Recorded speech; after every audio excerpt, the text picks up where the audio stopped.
하나님께서 오늘 우리에게 주시는 말씀은 요한복음 5장 1절에서 15절까지 말씀입니다. 신약성경 149쪽에 있습니다. 그 후에 유대인의 명절이 되어 예수께서 예루살렘에 올라가시니라. 예루살렘에 있는 양문 곁에 히브리 말로 베데스라 하는 못이 있는데 거기 행각 5이 있고 그 안에 많은 병자, 맹인, 다리 저는 사람, 혈기 마른 사람들이 누워 물의 움직임을 기다리니 이는 천사가 가끔 못에 내려와 물을 움직이게 하는데 움직인 후에 먼저 들어가는 자는 어떤 병에 걸렸든지 낫게 되밀어라. 거기 38해 된 병자가 있더라. 예수께서 그 누운 것을 보시고 병이 벌써 오래된 줄을 아시고 이르시되 내가 낫고자 하느냐? 병자가 대답하되 주여 물이 움직일 때 나를 못에 넣어주는 사람이 없어 내가 가는 동안에 다른 사람이 먼저 내려가나이다. 예수께서 이르시되 일어나 내 자리를 들고 걸어가라 하시니 그 사람이 곧 나아서 자리를 들고 걸어가니라. 이날은 안식일이니 유대인들이 병 나은 사람에게 이르되 안식일인데 내가 자리를 들고 가는 것이 옳지 아니하리나. 대답하되 나를 낫게 한 그가 자리를 들고 걸어가라 하더라 하니 그들이 묻되 너에게 자리를 들고 걸어가라 한 사람이 누구냐 하되 고침을 받은 사람은 그가 누구인지 알지 못하니 거기 사람이 많음으로 예수께서 이미 피하셨습니다.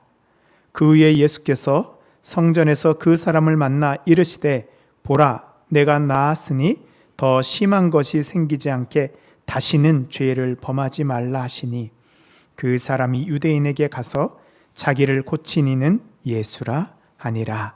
아멘. 이것은 하나님의 말씀입니다. 제가 질문 하나 드리겠습니다. 답을 맞춰주세요. 사자성어입니다. 동쪽이 어디냐고 물어보는데 서쪽을 알려준다는 그 말이 뭐죠? 뭐 동서남북이요? 마이동풍이요? 비슷하긴 한데 동문서답입니다. 이 말의 뜻은 질문에 대해서 제대로 대답해야 된다는 말입니다. 어느 중국 식당에 손님이 왔습니다. 주문을 받으려고 하는데 이 손님이 짬뽕을 먹어야 될지 짜장을 먹어야 될지 결정을 못하고 있습니다. 저도 40년 때 풀지 못한 숙제가 바로 이거예요. 뭘 시켜야 되나? 환자가 의사를 만나서 진료를 해야 되면 어디가 아픈지 말을 해야 됩니다. 머리가 아픈지, 배가 아픈지, 허리가 아픈지, 어디가 아픈지 이야기를 해야지만 고침을 받을 수 있습니다. 엉뚱한 말을 한다면 제대로 치료를 받을 수 없습니다. 오늘 말씀에서 예수님께서는 오랜 병으로 누워있는 한 사람을 만납니다. 그리고 그를 보더니 묻습니다. 내가 낫고자 하느냐? 여러분이라면 뭐라고 대답하시겠습니까? 예수님 저는 낫고 싶습니다. 저를 고쳐주십시오. 근데 이 병자는 뭐라고 대답하세요? 아무도 저를 도와주는 사람이 없어서 제가 아직도 누워 있습니다. 예수님의 질문에 동문서답하고 있습니다. 예수님이 이 병자를 찾아오신 것 같이 우리를 찾아오십니다. 우리의 육체의 질병의 문제, 우리를 힘들게 하는 수많은 문제들, 우리의 영적인 고통을 보시면서 예수님이 물으십니다. 내가 낫고자 하느냐? 이 문제를 해결받고자 하느냐? 내 영혼이 구원받고자 하느냐? 그때 여러분은 뭐라고 대답하시겠습니까? 이 병자와 같이 동문서답하시겠습니까? 지금은 많이 없어졌는데요. 예전에는 이 신내림 받은 무당이 구술하는 신당이라는 곳이 있었습니다. 우리나라에서 유명한 장소는 이 경주에 가면 봉길 해변이라고 있는데요. 거기 문무대왕릉이 있습니다. 그 신라의 문무대왕이 용이 되어서 그 바닷속에 있는다 그래가지고 아주 길한 장소로 알려져 있습니다. 그래서 그쪽 해변 한쪽에 가보면 다 이 구출하는 신당이 여러 곳 있습니다. 또 대전에 가보면요, 신내림 받는 사람들이 많이 가는 계룡산이라는 곳이 있습니다. 그래서 그 계룡산 자락에 가보면요, 점찍과 굿하는 곳이 많이 있습니다. 근데 이 한국에만 신당이 있을까요? 이스라엘에도 신당이 있었습니다. 예루살렘에도 신당이 있었어요. 오늘 말씀에 나온 이 베데스다 연못이 바로 이 헬라의 이방의 치료의 신인 아피클레피오스의 신당이었습니다. 이 아피클레피오스의 상징은 두 마리 뱀입니다. 그래서 고대에서 치료의 신은 뱀이었습니다. 뱀이 치료해 준다고 믿었습니다. 그래서 우리나라뿐만 아니라 전 세계 모든 의사협회나 의료협회 그 로고에 보면 다 뱀이 그려져 있어요. 이 뱀입니다. 베데스다 연못은 예루살렘 성의 북쪽에 가보면 두 개의 쌍둥이 샘 연못이 있습니다. 그곳에 물이 솟아나는데요, 가끔씩 예상치 못하게 물이 확 솟아나서 그 샘을 요동치게 하는 경우가 있습니다. 우리가 간헐천이라고 하죠. 근데 사람들은요, 이렇게 물이 요동칠 때 치료의 신인 그 아피클레피오스가 보낸 천사가 내려온다고 여겼어요. 그래서 그 물에 제일 먼저 들어가면 어떤 병이라고 낫는다고 사람들은 믿었습니다. 오늘 읽을 말씀 2절에 보면요, 예루살렘에 있는 양문 곁에 히브리 말로 베데스다 하는 못이 있는데 거기 행각 5이 있고, 이 베데스다는요, 히브리어로 베는 집이라는 뜻이고, 이 데스다는 잡이라는 이 헤세드 있거든요. 그 말에서 왔습니다. 그래서 베데스다는 자비의 집입니다. 치료의 신이 자비를 베풀어 주어서 병을 고치는 그런 장소로 여겼습니다. 그런데 예수님이 찾아오기 전까지 사실 이 베데스다 자비의 집은요, 진짜 자비의 집이 아닙니다. 왜요? 물이 요동칠 때 병자들이 먼저 연못에 들어가기 위해서 밀고 밀치는 싸움터였습니다. 이런 곳에서 38년 동안 있었던 이 병자의 몸과 마음은 어떨까요? 많은 사람들이 아마 이 병자한테 약속했을 것입니다. 야, 이번에 물이 동할 때 내가 너를 데리고 가서 너를 제일 먼저 넣어줄게. 아마 수많은 약속을 했을 것입니다. 그런데 정작 물이 동하면요, 이 약속 다 팽개치고 자기가 먼저 뛰어 들어갔습니다. 수많은 배신 속에 이 병자는 몸도 마음도 다 너덜너덜해졌을 것입니다. 우리가 사는 이 세상도요, 베데스다 연못과 같습니다. 겉으로는 좋아 보이죠. 서로 잘해주는 것 같습니다. 그런데 중요한 순간이면 어때요? 자신의 욕심을 위해서 배신하고 짓밟는 전쟁터와 같습니다. 근데 이 베데스다에 진정한 자비를 베푸는 사람을 만날 수 있을까요? 예루살렘이 있는 이 성전은 이스라엘 사람들의 신앙의 중심지입니다. 그런데 이 성전 양문 옆에 이방신의 신당이 있는 것도 참 이상하지 않나요? 많은 유대인들이 이 이방신의 신당에 가서 치료받기 위해서 기다리고 있는 이 모습은 2000년 전 이스라엘 사람들의 어두운 영적 현실을 보여주고 있습니다. 여러분의 영적 현실은 어떻습니까? 혹시 우리 안에도 이 어두운 베데스다의 모습이 있지 않습니까? 겉으로는 사랑한다 하지만 마음속에는 미움이 있고요, 섬긴다고 하면서도 다른 사람이 나를 섬겨주지 않는다고 불평하지 않습니까? 하나님께 기도하지만 응답해 주지 않는다고 하나님을 불신하지 않습니까? 예수님께서 이 성전 양의 문을 지나서 베데스다 연못으로, 그 신당으로 들어오셨습니다. 이 그곳에는요, 이 지붕이 있는 복도가 행랑이 쫙 있고 이 5채나 서 있어요. 왜 이렇게 많이 있을까요?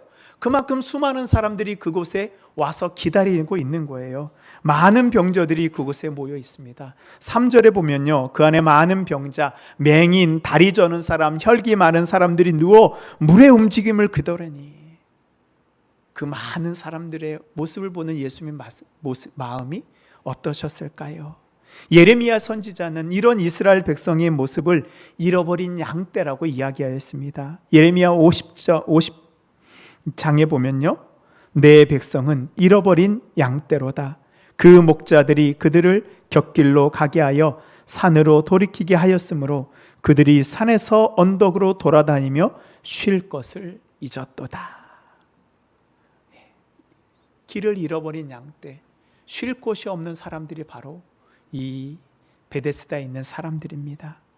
예수님께서는 잃어버린 양 한 마리를 구원하는 심정으로 그곳에 들어가셨습니다. 그리고 그 안에 있는 사람들을 바라봅니다. 맹인, 다리 저는 사람, 기력이 쇠어서 누워있는 사람, 돈이 없어서 치료를 받지 못해 온 사람, 의원을 찾아갔지만 낫지 못해 온 사람, 혹시나 해서 하나님을 믿지 못하고 이방신을 찾아온 신앙 있는 사람들, 각자의 수많은 사연들이 그곳에 다 모여 있습니다. 자, 이제 예수님이 그곳에 들어가셨습니다. 어떤 반응이 일어나야 될까요?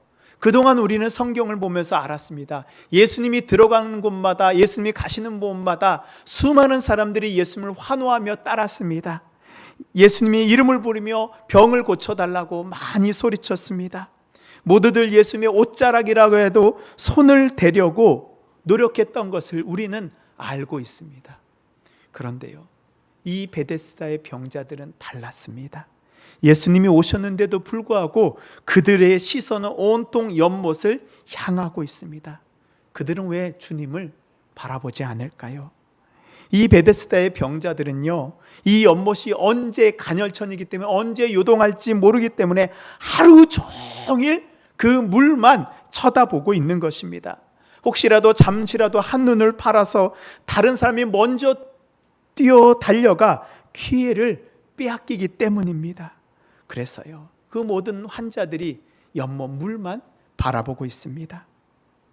만일 그 가운데 단 한 사람이라도 예수님이 하나님의 아들이라는 것을 알았더라면 예수님의 이름을 부르고 뛰어나가 그 자리에서 고침을 받았을 것입니다. 근데 아무도 예수님의 이름을 부르지 않습니다. 우리는 어떤가요? 지금 여러분의 시선은 어디를 향하고 무엇을 바라보고 있습니까?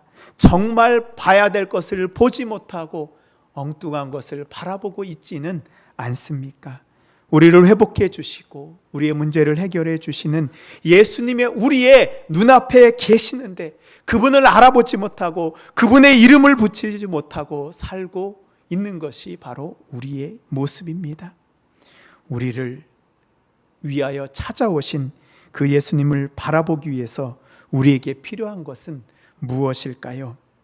첫 번째로 예수님이 우리의 치료자인 것을 고백해야 됩니다. 베데스다의 병자들은요, 예수님이 자신을 치료해 주니라는 것을 알아보지 못했습니다. 여전히 이방신을 바라봅니다. 예수님이 그곳에 들어간 이유는 한낱 연못무새에 불과한 것을 의지하는 그들에게 진정한 하나님의 자비가 무엇인지 깨닫게 하기 위해서입니다. 제가 이 치료의 신의 모습을 이 뱀의 형상이라고 말씀드렸습니다. 이 아피클레피우스의 그 형상에 봐도요, 그가 들고 있는 지팡이에 뱀이 2마리가 이렇게 엮여져 있습니다. 혹시 뱀 하니까 우리가 구약 성경에서 생각나는 말씀이 있지 않으세요? 예, 바로 그 말씀입니다. 이스라엘 백성들이 출애굽하여 광야를 지나가고 있을 때 하나님의 말씀에 불순종하지요. 그때 어때요? 하나님께서 불뱀을 보내어서 이스라엘 백성들을 죽게 합니다. 그때 모세가 하나님께 기도합니다. 민수기 21장에 보면요, 여호와께서 모세에게 이르시되 불뱀을 만들어 장대 위에 매달라 물린 자마다 그것을 보면 살리라. 이 뱀은 치료의 신이잖아요. 그런데 그 치료의 신이라고 여긴 뱀이 자신들을 물게 되어서 죽게 된 것입니다. 그들이 의지했던 신이 도리어 그들을 죽이고 있는 것입니다. 하나님께서 놋뱀을 매들어 장대 위에 높게 달아놓고 그것을 보는 자가 살 거라고 말씀하십니다. 근데 이상하지 않으세요? 왜 하나님이 해필이면 이방신 치료의 신의 형상을 만들어서 장대 위에 달게 하셨을까? 성전에 있는 거룩한 에봇이나 무슨 다른 거룩한 성물 같은 모양을 매달아서 장대 위에 달았으면 이스라엘 백성들이 그거 보면서 더 믿기 쉽지 않았을까요? 하나님께서는요, 여전히 우상을 섬기고 있는 이스라엘 백성에게 누가 참 신인지, 누가 참 하나님인지, 참 치료자인지 알기를 원하셨습니다. 놋뱀을 매달아 그것을 보게 하면서 너희가 믿는 신은 너희의 치료자가 아니다. 그러니 참 치료자 되는 나 하나님을 바라보라 라고 말씀하고 있는 것입니다. 지금도요, 이 사탄은 우리를 속여서 미혹하게 합니다. 사람들은 자신의 문제를 해결하기 위해서 잘못된 곳에 찾아갑니다. 우상에게 절하고 우상에게 기도를 합니다. 또 어떤 경우에는요, 이 사탄이 자신의 모습을 숨겨서 우리를 속이기도 합니다. 고린도후서 11장에 보면요, 이것은 이상한 일이 아니니라 사탄도 자기를 광명한 천사로 가장하나니. 많은 사람들이요, 광명의 천사처럼 보이는 사탄에게 속여서 넘어갑니다. 지금 우리는 문제를 해결하기 위해서 누구를 찾아가고 누구에게 요청하고 있습니까? 사람을 찾아간다고 다 해결이 될까요? 병원 간다고 다 해결될까요? 사람은 우리에게 위로를 해줄 수 있습니다. 그러나 해결해 주지는 못합니다. 병은 약을 줄 수 있지만 우리의 그 마음의 근원에서 나온 병의 근원을 해결해 줄 수는 없습니다. 진짜 치료자가 누구인지 알아야 됩니다. 이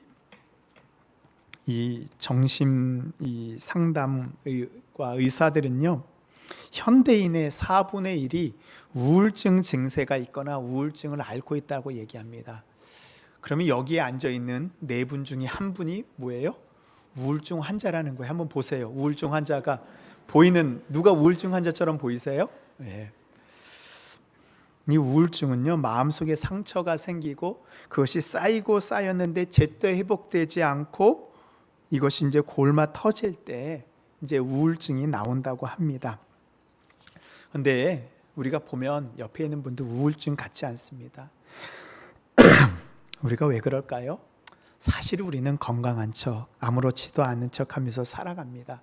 잘 숨기기 때문에 드러나지 않은 것입니다. 그런데요, 언젠가는 이것이 골마 터져서 밖으로 드러나오게 되어 있습니다. 우리는 우리의 의사 대신 예수님 앞에 나와서 나의 연약함을 솔직하게 인정해야 됩니다. 주님, 저는 연약한 사람입니다. 주님, 저는 환자입니다. 주님, 저의 질병을 고쳐주십시오. 주님이 저의 치료자 되어주십시오. 주님이 베데스다에 찾아오셨을 때 이 베데스다에 놀라운 일이 벌어지게 됩니다. 왜요? 더 이상 밀치고 싸울 필요가 없어졌습니다. 더 이상 연못만 바라보지 않아도 됩니다. 우리의 치료자 되시는 주님이 계시기 때문입니다. 사랑하는 성도 여러분, 여러분의 질병이 무엇입니까? 문제가 무엇입니까? 예수님이 우리를 고치시고 인도하시는 참 하나님을 믿으시기 바랍니다. 아멘. 이제 우리는 진정한 자비의 집 베데스다에서 주님의 치료를 경험할 것을 믿습니다. 아멘. 두 번째로, 우리의 시선을 이제 예수님께 전환해야 합니다. 이 베데스다에는 많은 병자들이 있었지만 그 가운데서 유명한 병자가 있었습니다. 5절 말씀입니다. 거기 38에 된 병자가 있더라. 2000년 전에는요, 이 평균 남성의, 이 성인 남성의 평균 수명이 60이 채 되지 않았습니다. 그러면 38년 동안 병자로 있었다는 것은 그의 인생 거의를 이 병으로 누워서 지낸 불쌍한 사람입니다. 아마 베데스다의 행각에 있는 사람 중에 이 병자, 이 불쌍한 사람을 모르는 사람은 없을 것입니다.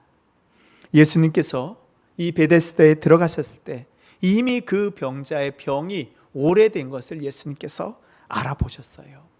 6절 말씀에 보면요, 예수께서 그 누운 것을 보시고 병이 벌써 오래된 줄 아시고 이르시되. 예수님이 물어보지도 않았는데요, 병자의 병을 아신 것 같이요, 주님은요, 우리가 주님께 얘기하지 않아도 주님은 우리의 연약함과 우리의 병, 우리의 문제를 다 아십니다. 아무에게도 얘기하지 못한 그 속에 있는 그 골마 터진 것까지 주님께서는 알고 계십니다. 이제 그 주님이 우리 앞에 오셨습니다. 예수님이 38년 된 병자에게 말씀하십니다. 내가 낫고자 하느냐?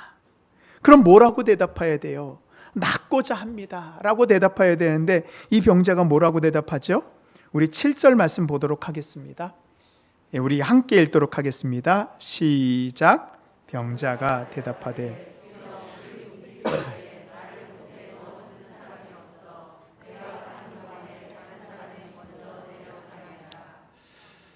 제가 좀 할 말을 쉽게 풀어드리겠습니다. 예수님, 우리 요동에서요 병을 고칠 수 있는 기회가 저한테 행운과 같이 몇 번 찾아왔었는데 아무도 나를 이 연못에 먼저 넣어주지 않아서 제가 지금 이렇게 누워 있습니다. 저를 도와주는 사람도 없고요, 제가 먼저 들어갈 수 있는 운도 없었습니다.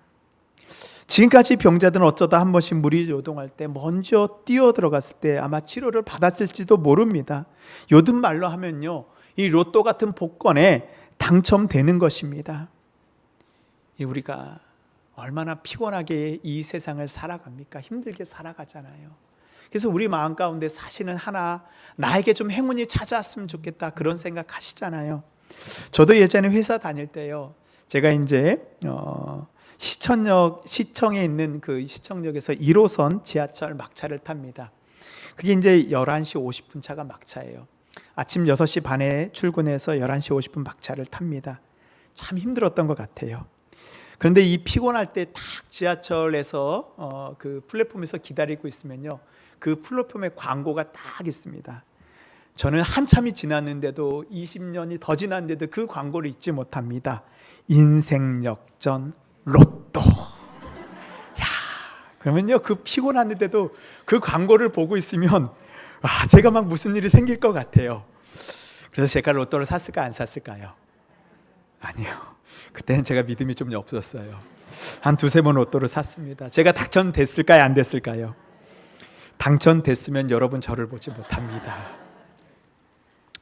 베데스다 연못에 수많은 환자들이 로또에 당첨되는 것 같이 이루어질 수 없는 곳에 자신의 인생을 걸고 거기서 기다리고 있습니다. 그러나 예수님을 만난 이 38년 된 병자는요, 로또에 당첨된 것이 아닙니다. 자신을 치료해 주신 예수님이 온 것입니다.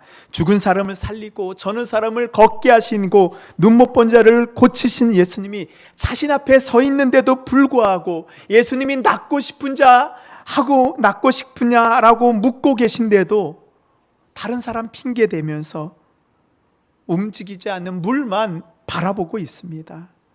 이 병자는 예수님에 대한 믿음이 없어요. 예수님을 알지 못합니다. 예수님보다 뭘 더 믿고 있어요? 연못 물을 더 믿고 있습니다.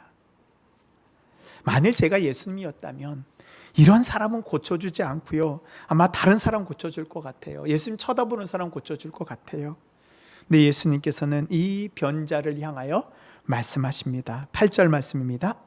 예수께서 이르시되 일어나 내 자리를 들고 걸어가라 하시니. 예수님께서는 그 사람의 믿음이 없다고 탓하지 않으셨습니다. 믿음이 부족할지라도 예수님께서는 그 사람에게 선포하십니다. 그동안 내가 38년 동안 누워있던 너의 자리를, 너의 그 아픔에, 너의 모든 그 고통의 흔적을 들고 걸어가라. 아마 병자는 마음속으로 이렇게 생각했을지도 몰라요. 예수님, 되지도 않는 말 하지 마십시오.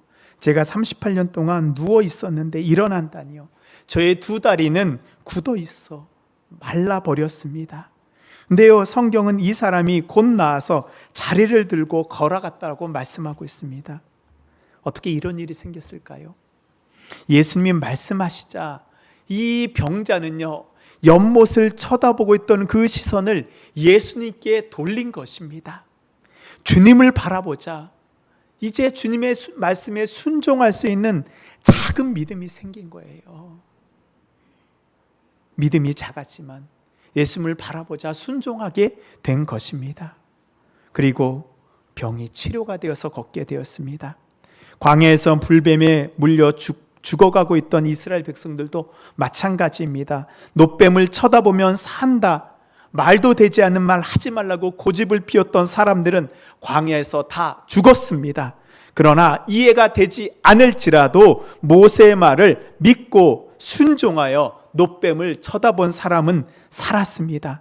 지금 우리는 무엇을 바라보며 병을 고치려고 하십니까? 놋뱀을 쳐다본 즉 모두 살았다라고 이야기하고 있습니다.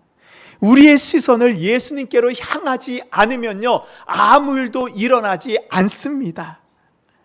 예수님께서는 우리의 믿음이 크고 작고를 탓하지 않아요. 예수님을 바라보는 자에게 은혜를 베풀어 주십니다. 역대하 6장에 보면요, 이 솔로몬이 성전 하나님의 집을 건축한 다음에 이렇게 기도했습니다. 주의 종과 주의 백성 이스라엘이 이곳을 향하여 기도할 때 주는 그 간구함을 들으시되 주께서 계신 곳 하늘에서 들으시고 들으시사 사하여 주시옵소서. 이제 여러분의 시선을 베데스다 연못에서 돌려서 예수님께 향하십시오. 여러분이 일어나서 그 자리를 들고 걸어가셔야 하시는 예수님의 말씀에 순종하여 보십시오. 아무리 믿음이 작다라고 할지라도 말씀에 순종할 때 기적이 일어나는 것을 믿으시기 바랍니다. 아멘. 사랑하는 성도 여러분, 지금 예수님이 여러분에게 묻고 계십니다. 내가 낫고자 하느냐? 여러분이 시선을 예수님께 향하실 때 예수님께서 말씀하십니다. 너의 모든 그 고통의 자리, 병의 자리, 문제의 자리를 들고 일어나 걸어가라.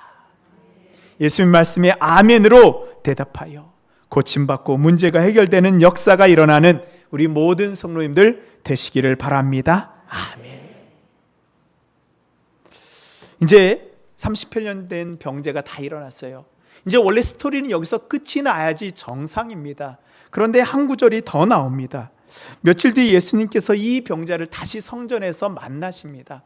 근데 우리가 생각해는 그냥 성전에서 만날 수 있지. 당시 예루살렘은요, 이 팔레스타인 지방의 가장 큰 수도입니다. 우리 지금 서울과 같은 곳이에요. 근데 그 서울에서 예수님이 그 병자를 다시 만났다? 이게 우연인가요? 아닙니다. 예수님께서 일부러 그 병자를 찾아가신 거예요. 목적이 있어서 그 병자를 만났습니다. 마지막으로 진짜 기적은 우리의 영혼이 구원받는 것입니다. 예수님께서 병을 낳은 사람을 찾아가십니다. 14절 말씀입니다.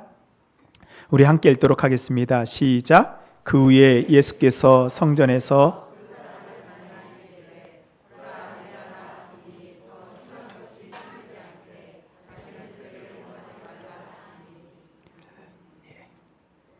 이제 다 게임이 끝난 줄 알았는데 이 병 나은 사람에게 더 심한 것, 아니 38년 된 병자에게 더 심한 게 뭐예요? 죽음이죠. 더 심한 것이 생기지 않도록 죄를 짓지 말라고 하십니다. 이렇다고 한다면 더 심한 것은 육체의 질병이 아닌 다른 것을 의미하고 있습니다. 그것은 바로 38년 병자가 육체의 질병과 함께 영원히 죽을 수밖에 없는 죄를 가리키고 있는 것입니다. 이 병자는 육체가 회복되었지만 그동안 병으로 인해서 사람들에게 받았던 수많은 상처, 사람들을 미워하고 원수 갚으려고 하는 그 마음이 있었는지도 모릅니다. 예수님이 이 사람의 육체만 구원하는 것이 아니라 그의 영혼까지 구하기를 원하셨습니다. 죄로 죽을 수밖에 없는 영혼을 구해 주셨습니다. 이것이 바로 이 병자가 받은 가장 큰 은혜입니다. 우리는 예수님께 우리의 질병, 우리의 문제를 해결해달라고 기도합니다. 그러나 더 중요한 것은 예수님께서 우리의 죄를 용서하여 주시고 우리의 영혼을 구원하여 주시는 것입니다. 육체의 질병이 고침을 받아도요, 영혼이 죽으면 소용이 없습니다. 그래서 예수님께서 우리에게 죄를 지어서 우리의 영혼이 죽지 않도록 주의하라 라고 말씀하십니다. 예전에 예수님의 은혜를 경험했지만 다시 시험하고 낙심한 분들을 우리가 보게 됩니다. 왜 그렇게 되었을까요? 다시 죄로 인해서 넘어진 것입니다. 은혜 받았다고 해서 끝이 아닙니다. 죄가 우리를 넘어뜨릴 수 있습니다. 은혜 받을 수 있도록 더욱더 죄에 빠지지 않도록 조심해야 됩니다. 그래서요, 이 히브리서에서는 이렇게 우리에게 경고하고 있습니다. 타락한 자들은 다시 새롭게 하여 회개하게 할 수 없나니 이는 그들이 하나님의 아들을 다시 십자가에 못 박아 드러내놓고 욕되게 함이라. 사탄은 지금도 우는 사자와 같이 은혜 받은 우리를 죄로 넘어뜨리려고 우리를 찾고 있습니다. 이 다윗은요, 하나님의 은혜 받았음에도 불구하고 죄에 빠지고 넘어지는 자신을 보면서 하나님한테 이렇게 기도했습니다. 하나님이여 나를 살피사 내 마음을 아시며 나를 시험하사 내 뜻을 아옵소서. 내게 무슨 악한 행위가 있나 보시고 나를 영원한 길로 인도하소서. 하나님의 은혜를 받은 우리는 어떻게 살아야 됩니다. 나의 마음을 살피고 하나님의 말씀에 나의 마음과 나의 생각을 비추어 보아야 됩니다. 죄악이 나를 틈타지 못하도록 나를 완전히 보호해야 됩니다. 죄로 인해 들어온 것이 있다면 철저히 회개합니다. 어둠의 유혹이 밀려올 때 단호하게 예수 그리스도의 이름으로 물리쳐야 됩니다. 사랑하는 성도 여러분, 우리는 주님의 은혜로 고침받은 사람입니다. 다시 죄악으로 넘어져서는 안 됩니다. 사도 바울은요, 이렇게 고백했습니다. 빌립보서 2장에 보면요, 그러므로 나의 사랑하는 자들아, 너희가 나 있을 때뿐 아니라 더욱 지금 나 없을 때에도 항상 복종하여 두렵고 떨림으로 너의 구원을 이루라. 매일매일 두렵고 떨림으로 주님의 회복과 구원을 지켜나가야 됩니다. 이제 하나님이 주신 은혜 가운데 육체의 질병에 고침을 받고 영혼의 구원을 받는 우리 모든 성도님들 다 되시기를 바랍니다. 아멘. 주의 말씀에 순종하여 영육이 고침받고 기쁨으로 살아가는 주의 모든 백성들 되시기 바랍니다.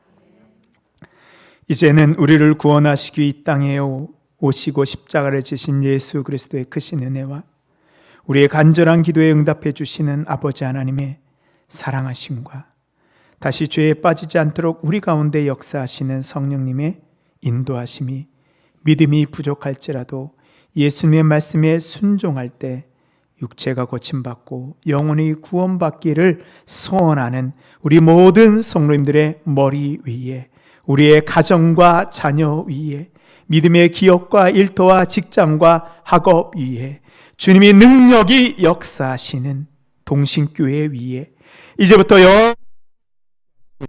간절히 축원하옵나이다. 아멘.